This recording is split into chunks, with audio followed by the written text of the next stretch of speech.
Today's guest has a popular British Columbia-based YouTube channel. I know what you're thinking, the Jeep guy with the drone and the YouTube channel. Yeah, maybe so.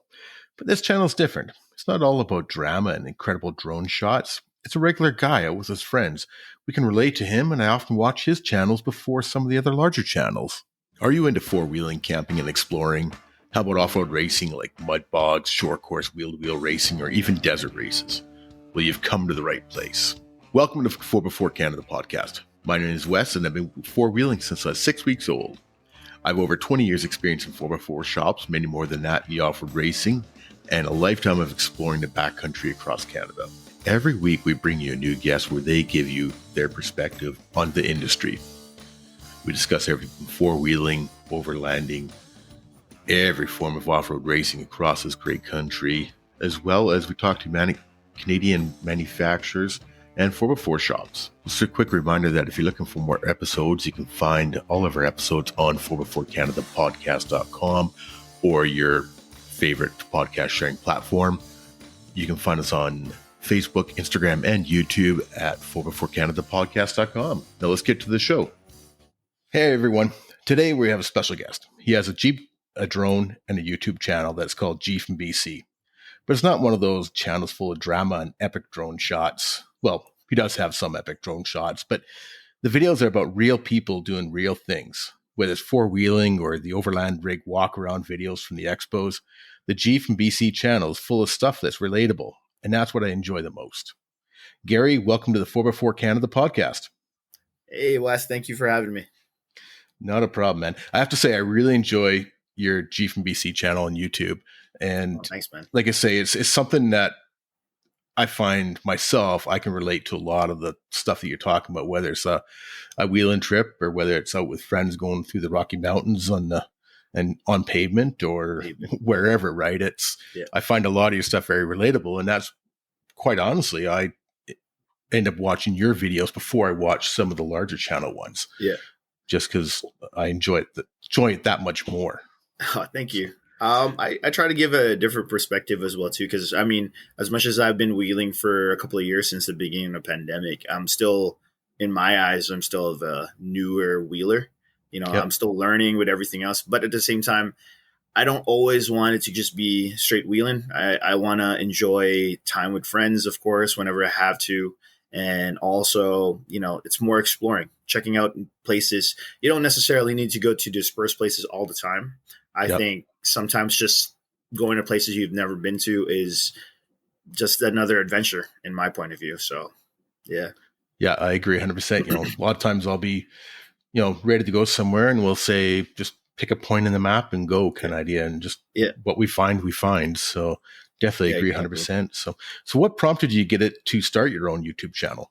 I think I've said this in one of my videos. It's honestly boredom. It's the biggest one was boredom during the pandemic. I wasn't doing much during the pandemic. A little side note, actually, before I even started any of the actual outdoorsy YouTube things, I was doing kind of like personal vlogs for myself prior to that. But then I kind of shut that down, got rid of all the embarrassing videos from that one. And then, got invited to go to the Stave Flats with my friends. I still was driving my F-150, which I still have, actually. I just don't take it as much anymore. But I was taking my F-150, went to the Stave Flats, got hooked, and then it kind of just started from there. A lot of the videos I made was just for my friends. Didn't expect anybody to actually be interested on any of my videos, right? So, and it's slowly kind of grown. My channel wise is slow and steady with the growth. It's weird. Like I meet a lot of genuine good people that I've actually included in some of my videos already. Like previous guest Mike from Unexpected Off-Road, I met him through there. Met a lot of my close, I'd say really good friends that are YouTubers as well too, like Teddy from Unwinding Roads, Brendan from Carfleet. A lot of those people from there, and then of course also my friends jokingly said, hey, maybe we should start a Overland group on Facebook, and met a lot of people, good people there. We called it BC Overlanders. Been meeting a lot of people through there as well too. So it's from the last 2.5 years of having the YouTube channel, like I'll be honest, it's still pretty awkward for me to, or I'd only know them as a name. You know how it is Yep. in social media. It's they have like a Riggs Instagram, and they're like, hey G, so and so and so. I'm like, you don't know their real name, so it's good to put a lot of faces into a lot of the Instagram or YouTube names. So it's been great for me just meeting people in the community, mostly positive, some negative. You know, you'll always have those trolls when you're putting yourself out there in social Yep. media, but you gotta kind of take everything as much as possible, right? So It's funny that you mentioned about knowing the people. Like, there's a lot of people that I recognize their vehicle, and I'll recognize them when I see them. But sometimes it's like, what's his name or what's her name yeah, again? And it's like, my ex would say something like, "So who was that?" And I'm like, yeah, "That's the guy with the orange Tacoma." yeah, yeah. That's exactly it. I mean, I go to some events sometimes. In my point of view, still, I'm a smaller YouTube channel, so in my eyes, I'm a nobody, right? I'm kind of just a normal person. I just talk to a camera, right? Half of the time. Yeah. But then there'll be someone who's like, "Hey, G," and I'm like, "Hey," and like I'm as much as it seems like in video that I'm an extrovert, I'm a very introverted person. So it takes me a while to get. So to anybody who's listening to this, or if you guys, is there ever a time that I made it seem like I'm very awkward? It's just how I am, right? When I first meet people, but in a lot of the expos, because I've been to a lot of expos this year, Yep. I met a lot of people that have watched my videos, which is awesome. Like, I mean, for me, it's small entertainment out of the day, 10 to 20 minutes of video. Yep. I mean, it's a nice escape for a little bit, and I'm just glad that I can make their day for at least that. Like, I mean, there's Sean from Story to Now who does fantastic videos as well too. KC250 in BC. It's crazy how everybody has their time slots that they chose to put in there, but it's awesome that like throughout the week you get a whole bunch of different types of visuals or different kind of like point of views from different people of a trip, which is awesome. And Yep. yeah, like it's so far so good for me. I'm pretty happy with meeting people. For me, I think that's the biggest thing is that as much as overlanding is a big community, it's awesome to also see that there's really good people as much as possible with the community.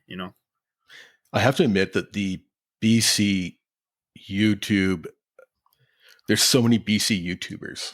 Yeah, It's really interesting. yeah. You don't see that in, say, Saskatchewan, but mind you, I don't Mhm. know if I would watch many Saskatchewan YouTube videos, but Yeah. I but they cannot they have lots of say mud out much there and about stuff. it. But I'm pretty sure there's going to be a lot of mudding, so yeah, let's just. exactly. But yeah, no, BC is definitely, and Alberta to a point as well. But BC Mhm. has a ton, not a ton, but they have a lot of good quality YouTube videos.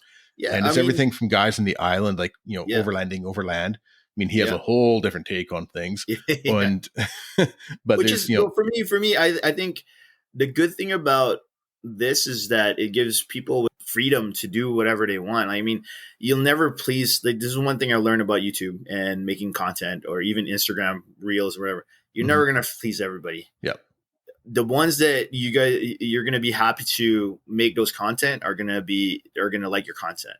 So you're, regardless exactly. of anything, there's always gonna be some people that aren't gonna be happy with it. But for me, I'm just really like, I think the reason why we have such diverse creators in BC is how beautiful this place is. Yeah, You can go an hour away. Like, I have a video that I said it was an hour away from my place, and you can get on top of a mountain. Like, I mean, even I'm pretty sure Kamloops is just an hour away. You can get to, or even half an hour away, you can yeah. get to like a beautiful place and just disconnect from everything else. And I think that's part of the reason why there's a lot more creators here, is because there's so much to explore. And it's awesome when you see the bigger channels checking out these places everywhere else in BC, and you're like, oh, I can't wait to go there and check it out and give it my perspective, newbie, like off-roader, right? So stuff like that is, to me, I think that's the biggest reason why we have a lot more creators here in BC than everywhere else. Like, I mean, there are people from Washington down in the States, like there's tons of them. And then one of my good friend, like I said earlier, Will from Venture to Rome, is in Right. Idaho, and he curates like really good video. But yeah, I think that's the reason why for BC we have tons of creators. Yeah, the natural beauty of BC Mm, really, it brings out the creativity in people for sure. But it's really interesting. You take a look at the variety, like you said, you got Sean from Storyton Now, which his cinematography is absolutely incredible. yeah, And so there's definitely some things I enjoy about his videos. And then you take like Overland. yeah. Um, he has a whole another outlook on it. It's a lot more like I watched a few of his videos. It's like he makes it more fun, which is awesome. Like, Yeah. I mean, I think with a lot of videos, even with Sean, he has his own takes of like Yeah. funny parts as well too. But overlanding is just all fun, which is awesome too. Yeah, Exactly. Him and I talked. I mean, he was on here yeah, about a month ago there, and that's he's like, awesome. if you can't laugh at yourself, like, Yeah. what's the point kind of idea. Well, But there's so many well different things. You take a look at Mike from the Unexpected Off-Road, and he's got the Hummer, and he's got a bit different take. And Mike's a really good friend of mine, and he's like, mhm, we've been talking about different strategies with YouTube and stuff like that, and I just be relatable. And that's what I yep, enjoy about his videos and your videos is yeah, it's, I could see myself out wheeling with you guys and, mhm. having a beer around the Oh, campfire after, by whereas all means. So some whenever people I'm up can't. there in Kamloops or Vernon, let's go all meet up. Oh, definitely. Yeah. We got some good spots up here. Get some good footage for sure. So, For so like, let me just add on to that yep. one. I think with perspective wise, with everything and being relatable, I think as long as people can see you as a genuine person Hmm. on camera, like I've slowly, like whenever I have bloopers or some mess ups on my videos that I've while I was catching, I always try to put it in towards the end now. Like I have to, Right. because like then you're not getting the full gist of the video. Like, I mean, I'm telling a story here. This is the main plot. Right? I'll give you all the stories. But if you watch any movies, if it's funny, they have blooper reels towards the end, right? So Yep. you Yep. kind of want to add those kind of comedic plate things there, and there's a lot of like side talks and jokes and stuff like that just makes it like, oh yeah, we talk a lot of crap like that too during camps and stuff like that, right? So yeah, like I think just being relatable. I'll put another YouTube channel there. Down a Mob is, Yep. his videos. Um, I'll be honest, Down a Mob's videos is very just creative, but at the same time, he doesn't need to make it cinematic. He shoots it, like his phone, and then he's just a character in his own video. Yep. And people love it, right? That's why he's, like he has hundreds of thousands of subscribers, because people can relate, as you said, right? So Exactly. Have a look at like Van City Van Life. yep, he's off. Chrome is awesome. Chrome and He's Cruise. I mean, yeah, he's yeah, 250,000 yeah, subscribers, right? hmm, But he's just posting every day, yeah, but he's just a regular guy doing regular yeah, shit. yeah, And exactly. And him is just being a part of his own journey, right? And people love yeah, that. Like they get to live through whatever eyes you're seeing. And then whenever I make my videos, I kind of just want to make it seem like I'm including my family and my friends a part of my journey. I mean, like I said, again, I'm going back to the thing. You can't please everybody, but as no, much as no, possible, I try to please my friends and family with the videos or places that I've been to, right? And yeah, that's kind of like how it is. I talk to a lot of YouTubers, and like there's gonna be trolls. They always like. I think the first year was good for me. Second year was just like all of a sudden I have a whole bunch of trolls, kind of like commenting, which is fine.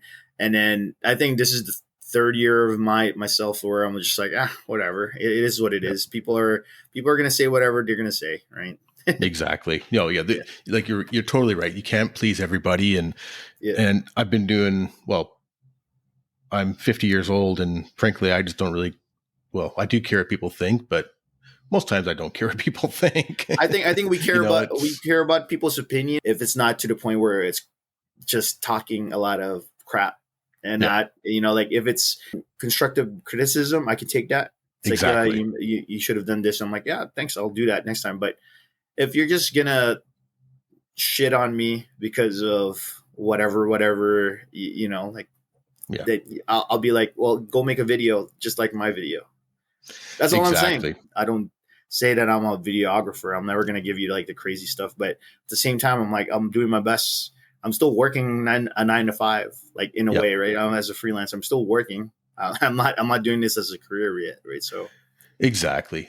You're right. We definitely care about constructive criticism. And if anybody listen to this, yep, please send me some yep, constructive criticism about the podcast, because yep, I'm new. We're, 10, 11 episodes in. I'm learning all this stuff. yep, But I learned a long time ago that you can't please everybody. yep, And some people just want to bitch and whine. So, yeah. That's true. yeah. That is true. So you started off with your Ford F-150, and you mentioned that you Mhm. still have that, and then you Yes. moved into the Jeep JKU. Yep. Let's talk about your Jeep. Like I'm a car guy. I like cars regardless of any like brands. I'm not a brand loyalist. Yeah, Mind you, at one point I was a Ford guy. I like Fords, right? But when it comes to vehicles itself, I love vehicles. I appreciate every vehicle. I think has strengths and weaknesses, right? hmm And for me, the reason why I got into the JKU is because I was gonna keep on running the F-150. It was getting harder, I guess. Ford things. It's starting to have problems with a lot of the transmission, and that you started having the ticks that you would yeah, hear from the Ford.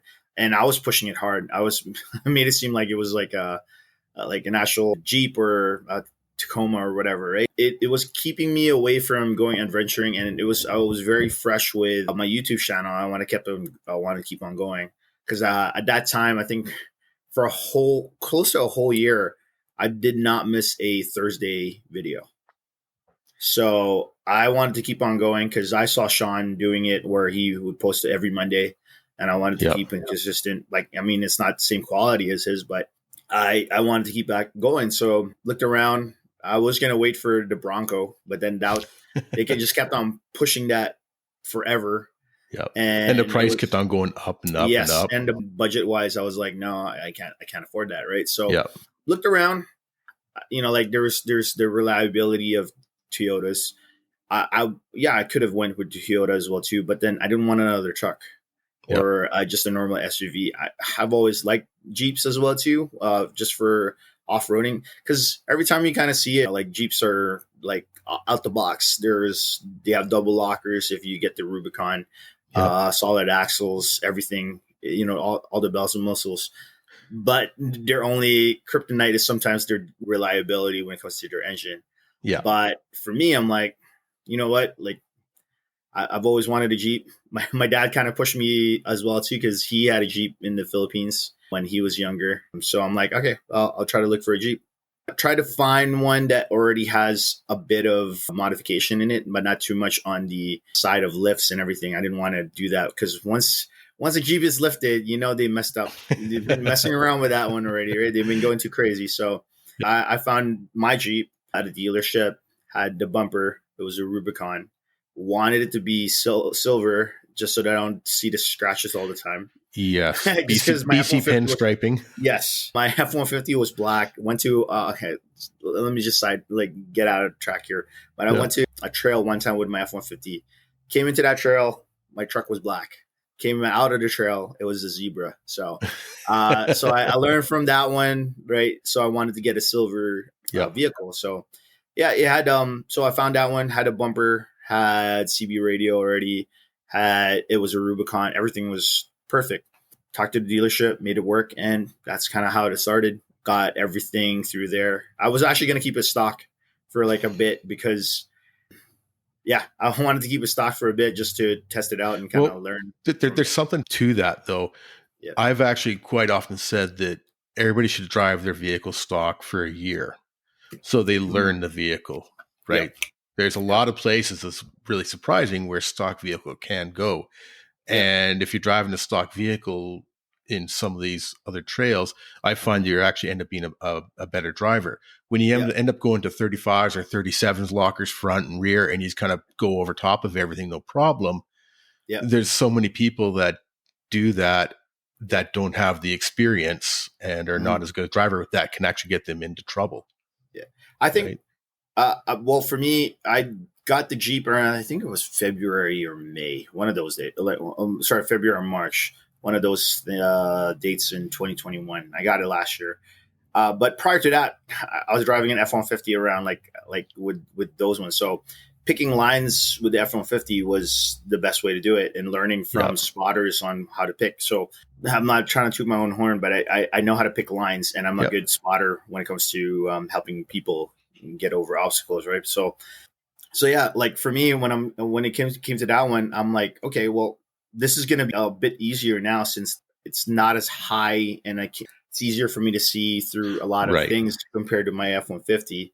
So that's kind of like, I wanted it to be for a whole year, but if I was going to get new tires, I was going to get 35s. Yeah. So if the tire tread wasn't too to getting to the point where I need to like get rid of it and get new ones, I probably would have ran it for 6 months as a stock. But since that was happening, I'm like, well, might as well go all in, right? Cry, like they say, cry once, buy once, right? So I bought, when it comes to modification, the best I could get at a good price point. And I ended up with like a good 3.5 inch lift from Falcon Shocks, and then got springs from TerraFlex, all those stuff, got 35s. And it was a different drive for me, because then everything got super heavy, because then you're looking at 100 pounds for each corner of your vehicle. And then now it's not, as you go up the hill in paved roads, it's not pulling as much as you would like it to be, right? So it's a totally different drive. And even jumping from a Ford F-150, which had IFS in the fronts, to solid axles, where it's just like wherever the road wants to take you, that's where you're going to take you, right? So funny joke actually that happens, like funny situation that actually happened when we were driving to Alberta. My buddy that was driving behind me thought I was falling asleep. I'm like, no, I'm just driving my Jeep. Because there's ones where I hit it was a good hairpin that goes this way a little too much, like a little to the left, and it just like jerked my Jeep to the left. And then my friend's like, yo, are you falling asleep again? I'm like, no, I'm just driving my Jeep. It's hard to keep it straight, because the solid axles are just keeping you going left to right, So that was a funny situation. I'm like, I can see I can see all of our listeners that are driving Jeeps all sitting here nodding their heads up and down. Well, yeah, that's the first time I drove that Jeep as stock. Like, I was like, oh, it's a different drive, right? And I'm like, okay, that's cool. So. So you put the lift on, and in TerraFlex and Falcon, you can't go wrong with that. Yeah, good quality. Yeah, excellent combination there. And so what else? You've got the rooftop tent. I don't have a rooftop tent. Oh, you don't have? I thought you had one for a bit. Okay. No. So what else? I had a rooftop tent on the F-150. Oh, maybe that's what I was thinking. The Jeep, the reason why I didn't get the rooftop tent and everything else is just because I'm like, okay, I'm by myself. I want to pack lightly. Try to keep it as light as possible, because the Jeep is already heavy. If I add like the rooftop tent and all those other things into it, just adds more weight. And especially up top.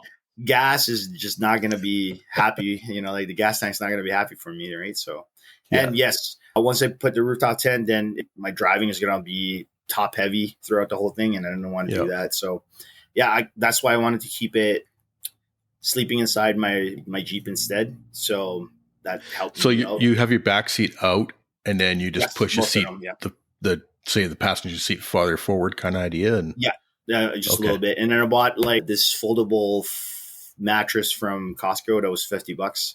That just fit right on the 2/3 side of the Jeep. So it's perfect. It's been a good setup for me. Like, I mean, just lately, I'm like, I've been actually even thinking for future modifications to like even delete the back seats, because I don't even take my family, like my mom. There's no way my mom, like the lift on that rig is just way too high. So there's no point, right? And my parents are older.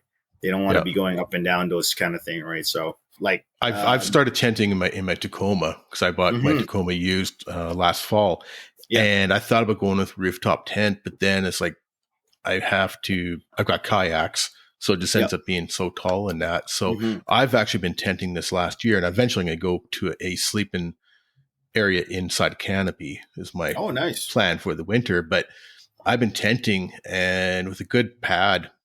But I think your idea, at least you're out of the elements, right? Yeah. Well, that's the thing.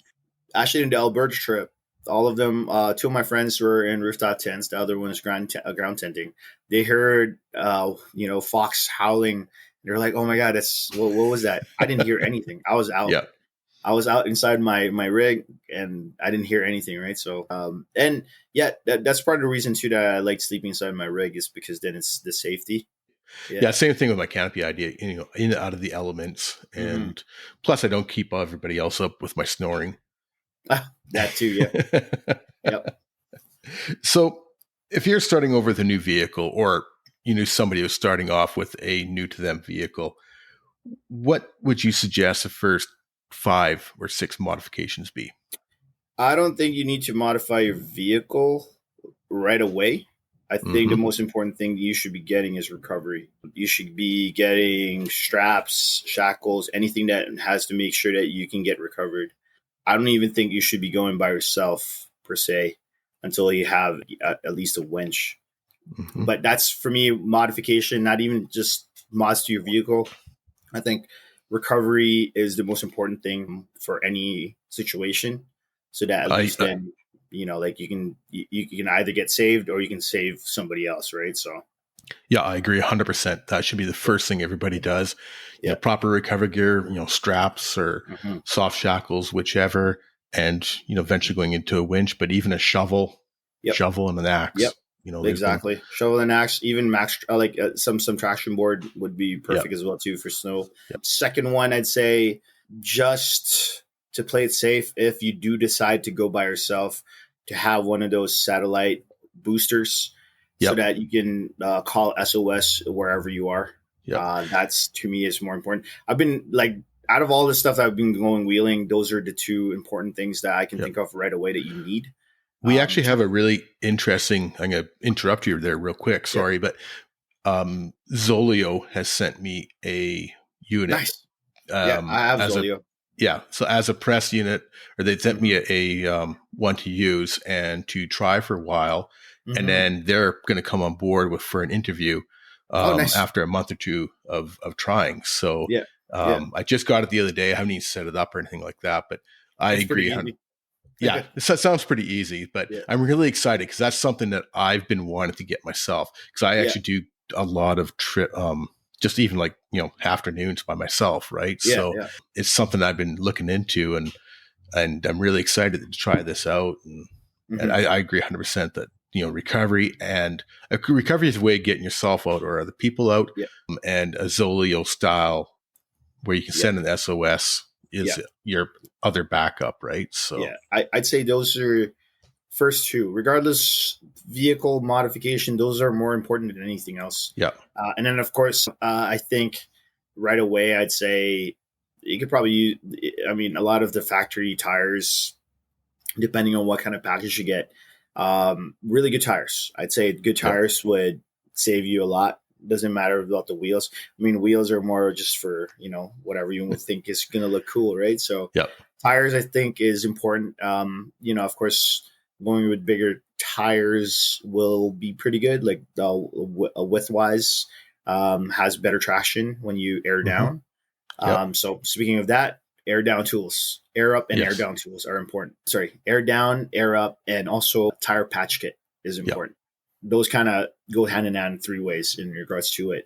I think it's important because you don't want to be driving like low psi just to find a gas station so you can air up. Right, I've Yeah. done that before, and I don't ever want to do that again. The other thing too I found with airing down is a lot of people think traction wise, which it does help for sure, but Mm, I'll be honest with you, a lot of times I air down just so it's a lot smoother on the yes. FSRs, Yeah. Yep. especially the pickup with no weight in the back end. Yeah. I find that it's bouncing all over the place. Yeah. So airing Well, down, it just makes it easier on your vehicle and yourself. Well, especially if you don't have the shocks or the springs made for those kind of Exactly. terrain, the best thing you can do is air down because then it can absorb a lot more of the cushion, right? It makes it Yeah. more of a better cushion for you, right? So I think those tools are important. Like those three for sure are important right away. Yeah, Yeah. tires, as I said, and then lastly, I think a lift. It'll just make it a lot easier for a vehicle to get through any terrain with a lift. Yeah. Doesn't have to be a 6-inch lift like or anything like that. Like 3-inch lift, I think would be good. 2.5 would be good as well too. Whatever Yeah. is within your budget and it means, right? It doesn't have to be the best one, but I guess it's just a personal thing. My saying is buy once, cry once. So make Exactly. sure Yeah. that whatever you buy is something that you're going to be using and using it as an investment. If you're going to be doing this often, I think getting the rest of the other things is just a luxury, like getting a rooftop tent. How often? Like this is me talking to my friends. If they ever ask me, well, what I need, what do I need? Like, do I need a rooftop tent? I'm like, okay, how often are you going to be, camping outdoors, doing all Hmm. these things? Well, maybe just during the summer. I'm like, all right, just get a soft shell. You don't need to go hard shell if you're not going to go out, Yeah. right? Stuff like that. My suggestion always is just the recovery. Make sure that you can call for help, and of course, good tire inflations and stuff like that. Yeah. So, Do you have a cell phone booster? That's something I've been thinking about getting as well.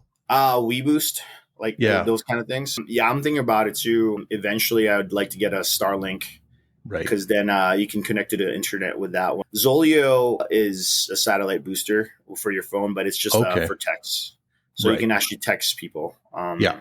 which is pretty cool. For Zolio wise, they give you your own number Yes, that's for one of them the to nice text things you. about the Zolio Yeah, versus the other ones, from my yeah, understanding, is that some friends and I have been talking about them, knowing that the Zolio was coming to me, yeah. and they all, some of them want to try or try it with me in that. Mm. And that's one of the things is that one guy's like, well, if every time I go to use my Garmin InReach, if it's a different number, Yeah, coming in, whether I'm sending a message to my wife saying I'm okay or whatever, it, people are getting so leery of different phone numbers all these time yeah. that may not look at it or may not think Hmm. about it, right? So that the own phone number is really nice in this Olio. Yeah, it's your own phone number. As long as you're, I mean, as long as you say, "Hey, it's me," and not like, "Hey, I'm safe."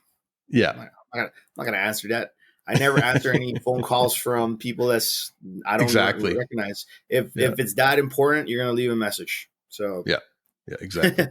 One of the other things too, I think, is a good first aid kit, and yes, hopefully you never need it, yeah. but that's something that I've always believed in, that everybody should have a good quality first aid kit in their vehicle, in their house, and in their garage. Fire extinguisher, everything like Yeah, that. I yeah, think. Yeah, exactly. Just a reminder to our listeners that wildmedkits.ca, if you use the code 4before Canada, you get 10% off. I don't get anything off of that. I don't get a kickback on it. It's just the fact that I like the products. I like Ken as a person, and I also like all his products are all top quality products. So wildmedkits.ca, and the code 4before Canada, which I'll leave down below. And I'm going to keep on pumping that every time, even though I don't get anything out of it. I just want to make sure that people have good products and support Ken as well too. So your latest videos are from your trip up to the Alberta Outdoor yeah, Expo, and I think this is your second year you went to that event, yeah, right? yeah. It was, yeah. You've gone to, I know you've gone to a couple other expos this year, but let's hear some of your thoughts on the on the Alberta one. Alberta one, first year. Actually, first year was funny. It was a funny story. I just got back from the island, and I wanted to keep the adventure going. So my buddy Kelly from KB Auto Tech and Yep. Adventures is like, "Hey, anybody want to go to Alberta to the expo?" Guess who answered? This guy. So I answered him. Left that next week. Left right after work on Friday, and checked it out. First year, I'll be honest, was a success just because everybody was itching to get out and Yeah. do stuff, right? So yeah, it was for me first. Like I'd say both times I've been a blast, especially this time around because then most of the people that are there, I kind of have a rapport with, good friends Mm-hmm. with. I'm a good friends with Jason from Overland, Alberta, who's one of the main people that are promoters that are doing the events. Dave, Blind Man Outdoors, is Yep. also a good friend of mine, and I just became friends with Courtney, which is one also the people there, and the rest of the other people. The AOA Expo crew there are just awesome, like good people, really good Yep. people, genuinely enjoy the outdoors and having people be there, right? Great vendors that went up there, like some local here in BC. Overland Garage came up there to support them. They were there as well too last year. I think the biggest reason for this year for them that there wasn't a lot of foot traffic was borders are open. You know, Yeah. it's harder to get people to towards the last long weekend of right before school to get people to want to come in. You know, Yeah. go to an Overland event. So what they're planning to do, I'm going to say it here on the podcast. I think they're planning to have a spring event for the expo, and I think it's going to be a little bit closer towards Alberta. I'll try to make that one, but you know, there's going to be tons of snow, so I don't know how much I'm going to try to be there, right? So, but they're trying to have 2 events a year. I'll let them have. They probably have more details. So if you guys want to check out AOA Expo, they have their website aoaexpo.com. If you guys want more information, or just go bug Jason from Overland or Alberta. If you guys have Instagram, just give him a message if you have any questions. But I think they're planning to have one right before the summer starts in May. And then, of course, they're going to have their 3rd annual still towards the right before the school starts for the kids in September. That's the one good thing about that event, too, is that the place that they hold the event is actually Jason's family. Oh, okay. I think they're like or like family friend. It's like an actual farm. So it's easier to kind of like get everybody to come in. And I enjoyed my time at BC Overland Rally. That was great as well, too. But it felt to me like BC Overland Rally's first year back. So I'm assuming that they're going to make it a lot better, towards next year. But the one thing I enjoyed about the Alberta one is just the location. Everything was kind of centered really close to Jasper. So when you're coming from BC, driving up there, you get to see Jasper. Jesus. Like first time going up there, driving there, I barely even filmed. I was just at awe how beautiful that place was. Right. So for me, hospitality wise and the good times over there at AOA I had tons of fun. That's one thing that I've heard about the AOA from Mike from Unexpected Off Road and some others is that the Alberta event is just a good time. Yeah, like it's just people having a good time. They got good vendors and stuff like that, but it's just a good time. The BC one, I think the central location of Merritt, I think was a really good move. Yes, it was better than going to mind you, Whistler and probably Pemberton would have been nice, but having it in Merritt, I'll be honest, is perfect. It's so hot during that time. It's perfect.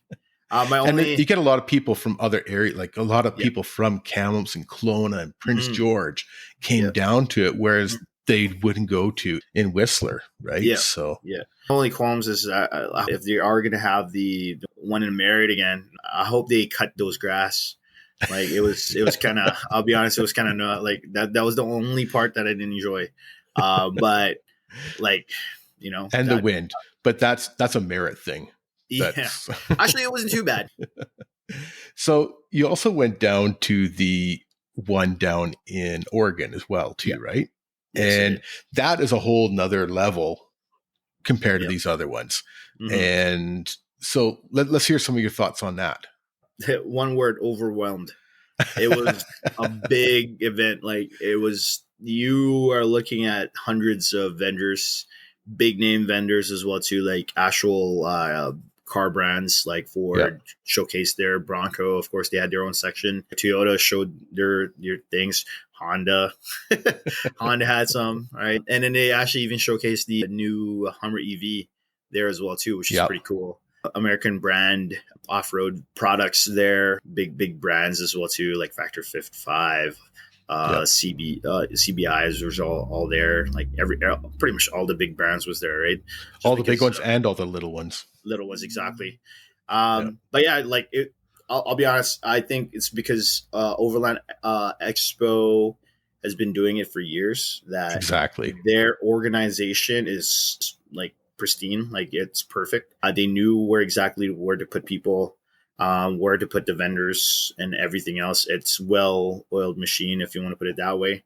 And yeah, like even though the place that you're camping is perfect, I mean, if you want to leave and go to the city quickly, you can get out of the expo, go get some dinner over there. But then they also had food trucks, and those food trucks are there, like pretty much throughout the day. But yeah, it was a good 2 or 3 day event. I probably would have, if like looking at it this way now, like I probably should have.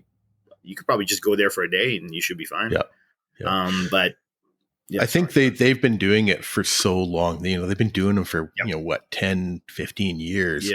And like you say, it's a well-oiled machine, and it's also their job. They're not relying on volunteers like Jason and Blind Man and that, like you are in Alberta. And I think that they've just been doing it for so long. They've got the connections, and they've got it nailed down. So one of the things I really enjoy about your videos is your overland rig walkarounds that you do at the expos, because and it's not the real, again, it's more relatable because it is people like you and myself that you're checking out their rigs. It's not these $150,000 rigs that you might see at the bigger shows. And take, for example, that Tacoma that you did in your last video. Beautiful job. I mean, he's got a lot of money into it. Now it's kind of drooling, but different ideas like that. Mike from Unexpected Off-Road, you've had his. That's something I've really enjoyed, and I hope that you keep on doing that, because I don't plan to stop doing those ones. For me, it's just planning the time to do all these rig walkarounds and getting out of my shell and not stop being an introvert, right? Because I mean, I've been to all these expos. I could actually talk to a lot more people at those other expos to be like to showcase their vehicles. But I also like doing vendor reviews as well too of unique, like products. I don't know if you saw some of my videos where I had this very crazy looking, pretty cool, actually, not crazy, pretty unique and cool like camper that you can put into a two-door JK. Yes. And then they also, like, in that the same place as well too, then there's this like inflatable awning that was there, like stuff like that. I'll always go for the ones that are unique. Like there's the ones that are like everything's kind of just like almost the same. I like the ones that are just like, oh, it caught my eyes right away instead of just having to be that. But when it comes to rigs, I love doing those ones. I've already, this is like, I think Andrews was the third Tacoma that I did a rig walk around. My buddy Steve, he's still building it, but his has a canopy look. And then there's my friend Raymond, who his rig's very well built, like with everything else. He has like an all season like ARB fridge outside of his vehicle too. And the one thing I've seen a lot of in common for a lot of the Tacoma vehicles is that making sure that they can clear it and get it under their garage. So, other than my buddy Steve, but that's what I'm hearing. A lot of people are just making sure that they can get it underneath their garage. So, safety. Well, more and more of us are living in the cities, and yes, you got to do what you got to do, right? Exactly. So. Yeah. Like my buddy, I have a lot of friends. Well, I don't know if you watched some of the older ones. A lot of my BC Overlander friends, like all of them are Toyota guys. They all drive Tacomas, all cement gray Tacomas, right? So, so like I have abundance of them. It's just planning out the time, because half the time when we get all together, the adult beverages are flowing, and you don't end up doing any filming after that, right? So. Yeah, funny how that works out. So, but yeah, no, I plan to keep on doing those rig walkarounds. It's fun. I love hearing people's stories to why they built the way they built their vehicles, and also, Mike, like for his rig, it's all about like what he needs, especially for a lot of his ventures, because then it's very unique. It's unexpected, right? That's exactly. Right? Yeah, definitely. I definitely like watching them. You get different ideas rolling around my own head and such. So, and it gives a different perspective too for different builds, because then people probably don't want to build this way and they don't want to build that way, right? At least then you get all these kind of different builds that people can be like, okay, I like this, but I like this one from this person's build, instead of just having one build the whole time, right? So, yeah, exactly. So, What do you normally cook when you're camping? Okay. Are you a hot dogs and macaroni kind of guy, or I'm just a straight Smokies kind of guy. I'm very simple. Actually, I've been pretty good. Like I've gotten a lot better. I started cooking a little bit more, but I think I'm gonna be a lot more into cooking proper foods when I do end up getting a fridge, because then yeah, I don't have a, like I'm rocking a cooler, right? So just ice is slushing around. But once I do get a fridge, I think I'm going to be cooking a lot better. It's yeah, more the reason why I only eat Smokies is it's just out there. I can just be by a fire, cook that up, and we're good to go, yeah, right? And then for breakfast, I don't eat breakfast. My breakfast is coffee. So I usually just have lunch and then we're good to go. and a good go.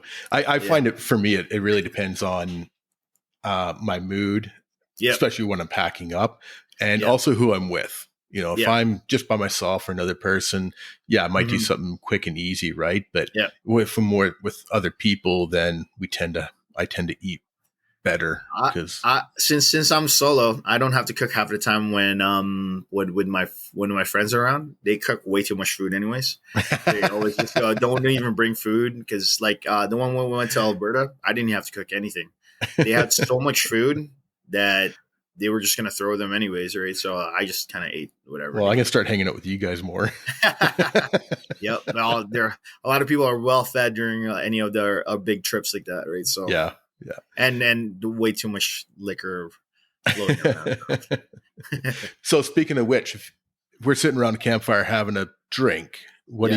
what do you got in your hand? I'm a whiskey guy. I Yeah, love my whiskey. I love my whiskey scotch. That's a go-to, but that needs to be iced the whole time. yeah, definitely. Especially after just driving the whole time. But if not that, I'm a stout guy. Oh I yeah, like my stout beer. yeah, yeah. But Yeah, I'll I drink usually it. go for a beer, usually just especially because it's so easy to pack in the Yeah, fridge, right? yeah. So, For me, um, I can pack like a small whiskey bottle, or sometimes like half of the guys that I hang out with are younger than me, so they don't like whiskey. But for me, when I hang out with my buddy Will from down in Idaho, he's a whiskey drinker as yes, well yeah, too with yeah, Chris. So we're just drinking whiskey most of the nights, right? So, but yeah, whiskey and stout. That's my nice, go-to. Yeah. nice. Well, I'll know what to bring next time. So, let's give a shout out to 3 Canadian 4x4 shops or manufacturers that you like, Manufacturers. or 4x4 shops, either way. Shops and manufacturers. For me, I have to say, just because I am kind of working with them, and I just started working with them as Yep. well too, and I like their products. Hence, that's why I'm working with them. Vivid Lumens out of Kelowna, really good products. I actually just installed a few of their lights that I'm going to be testing out. They're perfect, as everything's kind of getting darker now in the fall. Yep. To Yep. test it out. Always wanted to have really good lights for those times. Eventually, you're going to start building, adding chase lights and all those other things. But for now, upgraded my ditch lights to be amber, bumpers. One And thing on the lights, yeah, that I really noticed this summer's went with some people, and they had rear amber facing fog lights, yes, and that just cuts through the dust. Like when I was racing, that yeah, was mandatory, and to yeah, have the rear amber facing fog lights. yeah, And I didn't really think much about it other than yeah, when we're doing our desert racing, yeah, but with some of the dust we had this summer following some yeah. people, and it's just like, okay, Mm-hmm. that's gonna be one of my next things, because Yes, it just makes life I so much I better. I went with I'd like to get a chase light, but to actually even counteract that when you're with your friends, since you have walkie talkies anyways, Yeah, just have your hazard lights on. That's what we do. that's an idea too. Yep. Yeah. Yep. Especially just, and then always making sure that you're going just at least 2 or 3 car lengths away from the person so that you can see a lot of the things. That's why for me, whenever I go with a lot of the people and there's like 10 rigs deep we're in, I say, yeah, you young kids, go ahead. I'll be Yep. here in the back. I'll take my time. Since I'm filming as well too, might as well just take my time, right? So, Yeah. I just get them to go fast as much as they want to go fast, and I'm just in the back and I don't have to worry about nothing, right? And just drive as slow as they can, right? So, Yeah. Exactly. yeah, I'd love to have like their rears for those ones. That'd be awesome. Yeah, you did rear chase lesser like a must and eventually, right? Yep. But yeah, Vivid Lumens, Hmm. give a shout out for Vivid Lumens, West Coast off-roaders, Yep. up in North Van, just because they did a lot of my modifications for my vehicles. I've actually been Um, talking to them about coming onto the podcast, and nice, yeah. he's Fab, definitely interested. They have if an you're talking to interesting Fab, history. Yeah. yeah, Fab, talk to Fab. He's awesome, Yeah. awesome guy. Yeah. Yeah, So yeah, we've been going back and forth in email a bit. It's just a matter of us, catching up kind of idea. yeah, But I think he's definitely got an interesting history behind him as yes, well, too. yeah, So I yeah. think that'll be quite an interesting podcast for sure. Conversation So for sure. yeah, Yeah. yeah. So sorry, Vivid Lumens, West Coast Off Roaders. Third one, just because I kind of like they kind of gave me some love as well too. But man, it's so hard because I like all the ones locals, but I would say North Shore Off Road in Surrey, just Yep. because they gave me some love when I did their comparison video of my air compressor, my old Right. air compressor from that I got one, and then I did a new one. They just showed me some love, shared the videos. I'm like, go ahead, Yep. share away, right? Like, I mean, Yep. to me, right? But all in, like for me, I'm really good friends with people from OG, Overland Garage. They're great people. Yep. Adam. Overland Outfitters are great people as well Yes. too, especially if you guys are wanting to build Tacomas. Yep. Overland Garage, Overland Outfitters are great. I don't talk too much of with Epic Adventures, but those guys are a good group of guys that knows their Jeeps, like Yep. inside and out, right? So like don't those three that I just mentioned is just because they're the ones that I kind of like I've kind of have a little bit of a rapport with, right? So Yep. Yeah, definitely. yeah, And that's good. And that, as you know, are talking off air, that was one of the reasons for starting this podcast was yeah, to, bring some exposure to some of these Canadian mm-hmm. manufacturers and 4x4 shops, because there's a lot of good manufacturers, a lot of good We 4x4 do, shops around. So yeah, instead yeah, of the Amazons and mm-hmm. the bigger chain stores, right? And, let's Yeah, try and support our Alibabas. exactly right. Let's try and support our Canadian guys that are Yeah, supporting us in the industry as well, too, yeah, right? definitely, We had a definitely. really good podcast with Tim Oh yeah, from TMR Customs, yeah, yeah, and not only everything they do is all made in Canada, yeah, yeah. but they're out there, they're supporting a off-road racing series in Ontario, and Mm, a lot of these smaller 4x4 shops, they're the ones that are also sponsoring your kids' hockey team yes. and sponsoring events like that Four Wheel Drive Association of BC put on, and that. So way I look at it is, let's support the people that support us. And I think also going back to AOA Expo and with how our off road community here is really good is that Four Wheel Drive Association of BC is an awesome organization. I think Trails of Tomorrow is the one that Yep. they're having over in Alberta, and I think they're trying to replicate or try to be the same level as Four Wheel Drive Association, just because then like I guess there's some places there in the trails in Alberta that they're getting shut down or getting Yep. privatized, and they'd love to keep those open for people that are like doing off roads and Yep. doing overlanding, right? So for me, it's pretty awesome too. Like I met great people from a Four Wheel Drive Association. So Yeah. Yeah. The Four Wheel Drive Association has really grown in the last 10, 15 years. I think that's got a lot to do with social media. Say the Trails of Tomorrow in Alberta. And mm-hmm. then in Ontario, they have the Northern Lights. I can't remember the exact terminology. I'm sure somebody will correct me on it, but Yeah, they have the Northern Lights Four-Wheel Drive Association there, and they're all doing great jobs to keep some of these trails open. yeah. And Well, that's the thing. It's just like we're so lucky here in BC because we have tons of crown land. yeah, But then there's spots that need to be gated that are well kept by the Four Wheel Drive Association.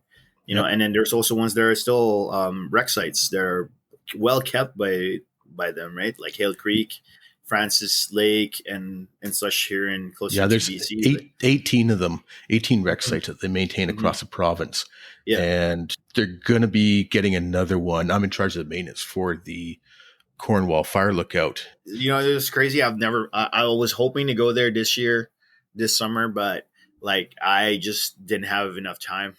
I was just out of the. Well, I was all over the place throughout the whole summer, and I was just like, oh, maybe this is the year I get to go to Cornwall. So, yeah, Cornwall is one of the. Cornwall. Let me know when you go up to Cornwall if you got a couple Yeah. days, because we can do Cornwall and Jesmond in a couple Yes, I heard days. Jasmine's really beautiful Yeah. as well too. So, but at the base of Cornwall is a rec site called Three Sisters Rec Site, and that's all going to be I've heard of rolled. that place. Yeah, I've Yeah, heard of so it's that going to be place. rolled into the same contract with Cornwall. So, but yeah, so there are 18 rec sites, I think 3 fire lookouts. So they do a Mhm. really good job, and it's all volunteer run, which Yeah. is Well, I mean, pretty hard. Nahatlatch Fire Lookout is looking really like it's they take care of that spot as Yeah. well too, right? So, Yeah. and then just recently, I think a couple of years, like I think that was last year. Last year they just took over Eagle Mountain as well too, so Yeah. that's gated. That gated trail there is well maintained in parts with the Four Wheel Drive Association. And if the association wasn't involved in that, it would be shut down. Yeah, it would have been shut down, and it would have been a shame because Yeah. then it's such a like if you just want to go and test out your rig quickly, and you're just like I don't have enough time to go to like I don't know Harrison or whatever Yeah. anywhere else. It's a perfect spot to check out. Actually, speaking of which, I'll just put a plug on the video I'm having this week, but Yep. it is awesome to see over down in States that they actually have an off-road vehicle park, a Yes. specific park for them to just have an off-road. I mean, there is some BLM lands that they can go to, but like the fact that they have their own like parks there is kind of like I wish we had that kind of thing, because then you go to like a Sylvester side of Stave Lake, that place is just trashed, and I'm like, I wish that place can just I just for me, I just just pick up your shit and take it out of there, right? Like stop dumping it over the thing. Like you're gonna make it hard for people to keep this place open. Look at Gill. Yes. Right. A perfect example where people abused it for so many years, and finally they shut it down. Yeah. It's just sad. Like, I mean, hearing about like Jones Lake, how much trash was in that lake that they got picked up, like stuff like that to me, it's just very sad. I'm not perfect, but I will pick up people's trash. Like I've done that a few times, or at least put out your fire, man. Like at least do that. Like there's that one trip I went with my friend Raymond, and we were not even far from like the FSR, and there's people by the side of the FSR that just had a fire that they didn't turn off. We already have enough fires across the province as it is. Exactly. Right? We had such a bad one last year. Thank God this year was okay, but like last year was so bad. It basically shut down we were shut down like from anything for a month. And then I'm like, then people can't go to Whipsaw. I was planning to go there like around like let's say September. But that place got shut down pretty quick, because then there was too much fire around that area, right? So, and I mean, last year is so hot. There's the other aspect of it. I mean, I didn't even want to go out four-wheeling because up here in the interior because it was so dry, right? Well, you guys are getting hit a lot harder than us. Us here, we complain about 40 degrees, man. Well, your 40 degrees is a little different, so yeah. So, last question for the night. What Canadian would you like to hear on the 4x4 Canada podcast? Maybe can I have like 3 that are sure? I'd say one of my closer. You already have Mike, so I can't say Mike. So, close. Like I'd say for me, good perspectives on 3-wheelers that I've met through the internet and everything else. And you can have good friends through the internet, I guess. But I'd say for me, first one, give a shout out to be a part. Even I'd like to be on this podcast with you. Teddy from Unwinding Roads. He has a different take on a lot of the trips that he goes with Sean. My really one of my good buddy, Brendan from Carfleet. If you want to see built, if you're talking about relatability, he builds a lot of his rigs and stuff like that through his garage. So if you want to, go check him out. That's the one that I would say. And then the third one is my really good friend, Kelly from KB Autotech and Adventure. He has a different perspective as well too, because then you guys would get along. He's a Toyota guy, right? He has his pretty well-built Tacoma, and he has a really nice 4Runner as well too that's built. So those are 3 people that I love to be a part of this podcast, and I think you guys would have like great conversation as well too. Yeah, definitely. All 3 of them are really good choices. I Yeah. know Carfleet, he's building a Bronco right now, and he's Oh, always got a couple projects in the go with the Dodge and his car and those are the stuff only like ones. that. I don't know if you saw one of his videos. He's gonna mod out a damn Civic again. So it's gonna be awesome. Yeah. And then, KB Autotech, I didn't even realize he had that Tacoma for a while. Every video I He's had saw it was for a while, yeah. was a 4Runner, right? And then all of a sudden this Tacoma popped up, and I'm like, where'd that come from? Yeah, he's had that for a while. Actually, he wasn't modifying as much because he was having way too much fun with the Runner. Yeah. So yeah. And then of course Teddy. Teddy's an awesome guy. Probably one of the genuine people I've met. These 3 people that I've met, like, straight up. I mean, you can probably have like Sean and Casey and the rest of the gang, but I'm pretty sure Teddy's going to be giving them the shout out, sir. So I kind of just wanted to save it with the 3 people I'm pretty close to.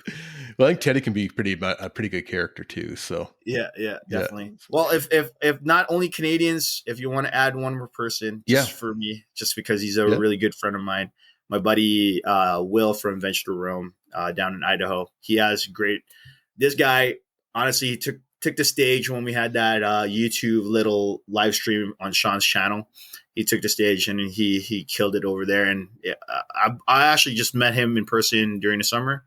Been really good friends with him ever since. So if it's not just Canadian and we want to add some American in it, I'd say Will from Venture to Rome.